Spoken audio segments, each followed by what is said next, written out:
കൊടുത്തുകൊണ്ട്, അല്ലെങ്കിൽ ഞാനിങ്ങനെ പറയും, ദൈവകൃപ കൊടുത്തുകൊണ്ട് ദൈവകൃപയാൽ ആകൃഷ്ടനായി തീർന്ന ഒരു വ്യക്തിയായി മാറി ഈ നോഹ.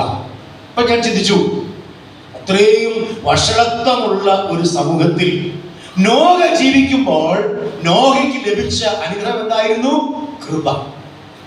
കൃപ എന്ന് പറഞ്ഞാൽ എന്താണ്? നമുക്കറിയാം, അർഹിക്കാത്ത സ്ഥാനത്ത് ദൈവം തരുന്ന നന്മയ്ക്കാണ് കൃപ എന്ന് പറയുന്നത്.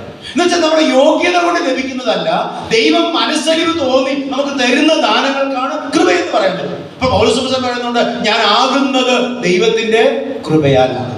ഇപ്പൊ പുകഴുവാൻ ഒന്നുമില്ല, ലോകപ്രകാരം പ്രശംസിക്കുവാൻ ഒന്നുമില്ല, ഞാൻ ആകുന്നത് ദൈവകൃപയാൽ ആകുന്നുവെന്ന് പൗലോസ് സമ്മതിക്കുകയാണ്. അങ്ങനെയെങ്കിൽ നമ്മൾ ഓർക്കണം, ഈ കൃപ എന്ന് പറയുമ്പോൾ ചില ആളുകൾ പറയാറുണ്ട്, കൃപ എന്ന് പറഞ്ഞാൽ ഫ്രീ ആയിട്ട് കിട്ടുന്നതാണ്.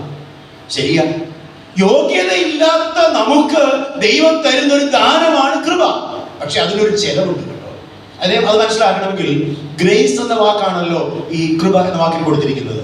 God's riches at Christ expense.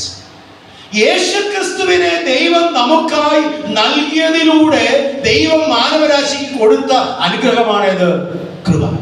അപ്പൊ കൃപയ്ക്ക് വിലയുണ്ടോ? ഉണ്ട്.